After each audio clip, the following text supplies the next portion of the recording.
Salut les amis, aujourd'hui on se retrouve pour une nouvelle vidéo sur les étirements. Et oui, parce que dans une de mes dernières vidéos, qui d'ailleurs a fait plus de 100 000 vues en quelques jours, donc franchement je suis super content, je pense qu'elle vous a bien plu, c'était les 8 erreurs à ne surtout pas faire après un entraînement. Et du coup j'ai eu pas mal de questions sur ça et surtout sur les étirements. Donc c'est vrai que j'y suis passé un peu vite et du coup il y a eu pas mal d'incompréhensions. Donc dans cette vidéo j'ai dit que c'était une erreur de ne pas s'étirer après un entraînement, mais j'ai pas précisé quand s'étirer, ni combien de temps après l'entraînement, ni quels muscles, etc. Donc c'est pour ça que je tenais à faire cette vidéo pour clarifier un petit peu les choses et que vous compreniez un peu mieux. Donc, est-ce qu'il faut s'étirer après une séance de musculation ou non? Donc là, c'est vrai que c'est un sujet qui est très controversé. Il y a plein de personnes qui vont vous dire tout et son contraire. Donc, votre coach va vous dire quelque chose, votre kiné va vous dire autre chose, le docteur va dire l'opposé, l'ostéo encore autre chose. Et du coup, on est complètement perdu. Déjà, évidemment, il faut différencier les différents types d'étirements parce que tous ne se valent pas et ce n'est pas forcément la même chose de faire des étirements statiques ou des étirements dynamiques. Donc ça, on en reparlera un petit peu plus tard dans la vidéo. Mais voilà, par exemple, tout ce qui est étirement passif, finalement, c'est quand il n'y a pas de contraction de notre part. Et tous les étirements dynamiques, c'est par exemple ce qu'on voit dans les échauffements, par exemple du football, quand ils font des montées de genoux, des talons-fesses, etc. Donc ça, j'en reparlerai un petit peu plus en détail. Mais déjà, pourquoi s'étirer? Alors, il y en a certains qui vont vous dire c'est surtout pour prévenir les blessures, mais c'est pas si sûr. Parfois, ça risque même d'aggraver les blessures. Pour mieux récupérer ou pour soulager les courbatures, là encore, c'est pas dit du tout. Non, parce que de suite après les étirements statiques, en fait, il y a l'afflux sanguin qui va diminuer justement et le retour veineux va se faire moins bien. Donc, on peut ressentir un léger soulagement pendant qu'on fait ces étirements, mais c'est vraiment temporaire et ça ne va pas réduire l'inflammation justement. Pour réduire l'inflammation, au contraire, il va falloir appliquer par exemple des compresses de froid ou ce genre de choses, mais en aucun cas, les étirements, ça ne va vous aider justement à réduire l'inflammation. Ensuite, pourquoi? Pour améliorer la force. Alors vous allez comprendre dans la suite de la vidéo pourquoi au contraire ça peut avoir un impact négatif sur la force. Alors vous allez me dire mais pourquoi autant de personnes s'étirent si c'est si mauvais que ça? Alors c'est pas parce que les étirements ils vont pas forcément améliorer la force ou qu'ils vont pas forcément prévenir les courbatures ou alors qu'ils vont pas forcément vous aider à mieux récupérer qu'ils ne servent à rien ou qu'il faut s'en passer. Donc les étirements statiques, c'est quand même un bon moyen d'améliorer la mobilité, d'améliorer la flexibilité et à long terme finalement d'avoir une meilleure amplitude de mouvement pendant vos entraînements. Donc par exemple pour pouvoir mieux squatter ou avoir de meilleures extensions derrière la tête au triceps, mais il y a une multitude d'exemples. En fait, une meilleure amplitude de mouvement, ça va vous apporter un meilleur développement musculaire au final. Il faut comprendre que chaque muscle est entouré d'un fascia. C'est un tissu conjonctif qui entoure vos muscles pour les stabiliser et les maintenir en place. Et c'est un tissu qui peut être si serré que parfois il va limiter l'expansion musculaire et donc forcément empêcher la croissance musculaire. Et en fait, avec des étirements réguliers, vous allez pouvoir élargir finalement ces tissus conjonctifs, donc ce fascia, et donc permettre à long terme une meilleure croissance musculaire. Donc du coup, vous allez me dire, mais alors quand s'étirer?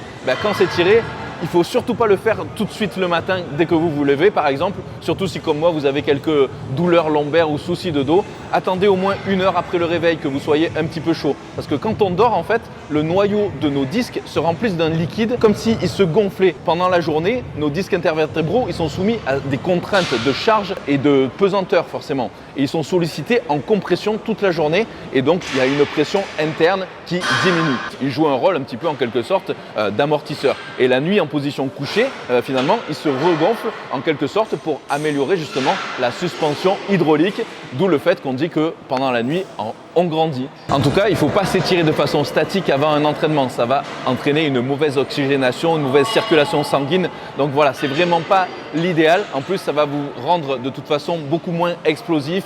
Donc pour tout ce qui est sport de force, sport d'explosivité, etc., il ne faut surtout pas s'étirer avant la séance, du moins en étirement statique.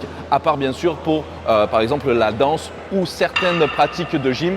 Et en tout cas, pas toutes les pratiques de gym par exemple, parce que si vous voulez vous taper des saltos arrière ou des trucs comme ça, il vous faut de l'explosivité. Et donc forcément, ça va vous diminuer cette explosivité si vous vous étirez de façon statique avant l'entraînement. Et d'ailleurs, ça peut même conduire à des blessures plutôt qu'à les prévenir. Des étirements statiques, par exemple, avant une course de sprint chez des athlètes de haut niveau, finalement, ça diminue carrément leur performance. Mais par contre, des étirements dynamiques, donc tout ce qui est par exemple jumping jack, montée de genoux, talons-fesses, etc., ça permet d'améliorer la circulation sanguine et donc d'augmenter aussi la température corporelle et réduire les restrictions de mouvement. Donc ça, par contre, c'est possible justement avant des sprints, avant ce genre de choses. avant la musculation, pourquoi pas, mais on va quand même éviter. Est-ce qu'il faut s'étirer pendant l'entraînement? Pourquoi pas, mais par contre pas le muscle qu'on est en train de travailler. Donc par exemple, si vous n'êtes pas très souple des mollets et que vous êtes en train de travailler les pecs, pourquoi pas faire quelques étirements de mollets entre vos séries de pecs par exemple. Donc si vous avez des mollets qui sont toujours super tendus, qui sont peu souples, etc., vous pouvez les étirer quelques secondes, 5 à 10 secondes entre vos séries de pectoraux par exemple. En plus, vous serez déjà échauffé, donc ça sera encore plus efficace. Pourquoi pas aussi vous étirer la colonne vertébrale entre vos séries de squat par exemple ou de presse. Moi ça, je le fais régulièrement. Je me suspends par exemple quelques secondes à la barre fixe, à la barre de traction, en faisant bien sûr attention quand on redescend de ne pas se relâcher complètement, de ne pas sauter de très haut, justement pour ne pas se tasser, ça serait bête. Et aussi parfois je m'étire au banc à lombaire aussi entre mes séries de presse parce que je ne fais pas trop de squat, hein, vous le savez ça. Alors du coup, est-ce qu'il faut s'étirer après l'entraînement? Ça c'est la question que vous m'avez tous posée justement dans une de mes dernières vidéos. Alors là c'est encore très contradictoire et ça dépend vraiment du type d'entraînement que vous avez fait. Donc généralement on dit non, il ne faut pas s'étirer après une séance de musculation parce que ça va aggraver les traumatismes, justement les micro-traumatismes musculaires qui ont besoin de temps pour cicatriser, se réadapter et se reconstruire pour un bon développement musculaire. Et en fait, les courbatures, ce sont des toxines, donc de l'acide lactique, qui s'accumulent dans les fibres musculaires et qui s'éliminent finalement progressivement. Et ces étirements, ils ne vont pas aider à éliminer ces toxines, bien au contraire. Donc ça va aggraver encore plus justement ces micro-lésions qui augmentent forcément finalement le temps de récupération. Alors justement, pour améliorer cette récupération, il vaut mieux finalement faire un petit peu de cardio modéré après mes séances, comme je le fais moi en ce moment, justement entre 10, 15, 20 minutes, après ça dépend. Mais même rien que 10 minutes de cardio modéré après votre séance, ça va vous suffire pour justement éliminer ces déchets accumulés. Mais encore là, il y a plein de contradictions. Donc il y en a certains qui disent que pour les sports comme l'athlétisme et autres, les étirements vont justement créer des micro-traumatismes et aggraver ces micro-lésions. Et donc il ne faut surtout pas le faire, ça va augmenter cette durée de récupération et du coup ça ne va pas être optimal. Et il y en a encore qui disent que pour le bodybuilding, en fait, pour gagner de la masse, c'est justement ce qu'on cherche, c'est traumatiser le muscle, c'est créer des micro-lésions. Et donc, si on va s'étirer après sa séance de musculation, si on a fait les pecs et qu'on va par exemple se mettre sur un banc et qu'on va chercher à étirer encore plus, on va encore rajouter une couche à ces micro-lésions.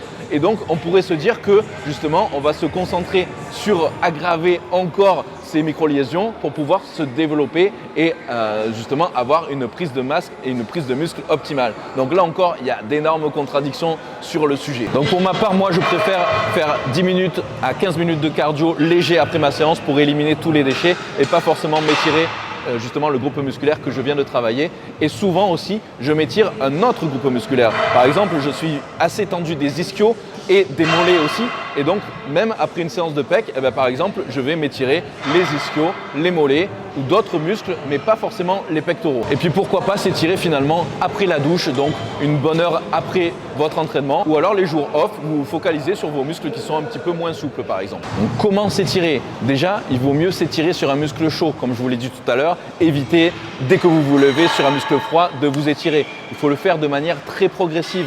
Si on le fait de façon brusque, le muscle il va se protéger et du coup il va mettre une résistance et donc ça va aller à l'encontre de ce que vous cherchez. Donc essayez de bien contrôler la partie du muscle que vous étirez. Essayez de ne pas maintenir votre étirement plus de 10 à 15 secondes. Sinon, ça va entraîner un phénomène d'hypoxie musculaire et finalement un manque d'oxygène qui va être néfaste.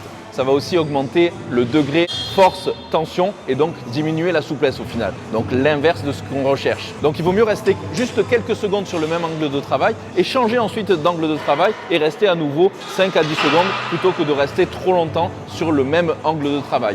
Et au plus l'étirement sera fort en intensité, au moins il devra être long. Surtout, ne bloquez pas votre respiration pendant vos étirements. Ça va faire l'effet inverse de ce que vous souhaitez. Donc vous devez vraiment vous détendre et expirer plus longtemps que l'inspiration, c'est super important. Et surtout, ne faites pas d'hyperventilation, ça va exciter tout votre corps. Donc si vous êtes sur le point de passer une barre à 200 kg au squat, par exemple, vous pouvez faire cette hyperventilation justement, mais surtout pas pour vous étirer. Ensuite, si vous êtes déjà très souple ou que même encore vous êtes hyper laxe, là, ce n'est pas la peine de s'étirer du tout. Il n'y aura vraiment aucun intérêt pour ça. Et être trop souple, c'est comme pas assez finalement, c'est tout aussi mauvais pour les articulations et les tendons. Donc si c'est juste pour vous relaxer, il vaut mieux finalement prendre un bon bain chaud et écouter de la musique zen. Donc pour conclure, pas d'étirement avant votre séance de musculation en tout cas, du moins pas d'étirement statique.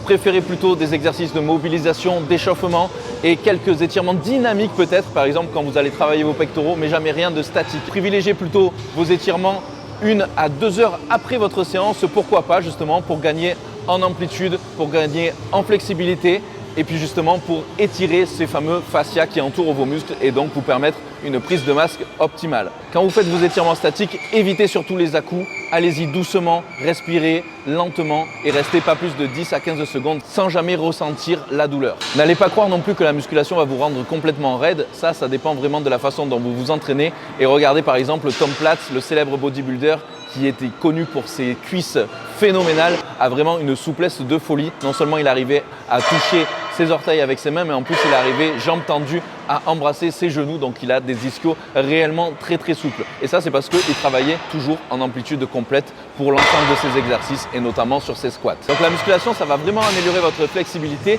si vous travaillez de façon équilibrée, vos muscles agonistes et antagonistes. Donc de mon avis, il vaut mieux ne pas s'étirer juste après votre entraînement. Donc si vous venez de travailler les pecs, n'étirez pas vos pecs pour rajouter encore plus de micro-lésions derrière, je ne vous le conseille pas. Je vous conseille plutôt d'attendre 1 à 2 heures après votre séance. Donc voilà les amis, j'espère que ça vous aura un petit peu plus éclairé sur les étirements à faire ou ne pas faire avec la musculation. Évidemment, je suis sûr qu'il y aura encore des avis contradictoires. Donc dites-moi dans les commentaires justement ce que vous avez entendu de votre côté, si vous pensez réellement qu'il faut s'étirer ou pas tout de suite après votre séance. Voilà, dites-moi tout ça dans les commentaires, mais surtout n'oubliez pas de vous abonner à la chaîne et puis de mettre un petit pouce, activez aussi les notifications, ajoutez-moi sur Instagram et on se retrouve très vite pour de nouvelles vidéos. Bye bye.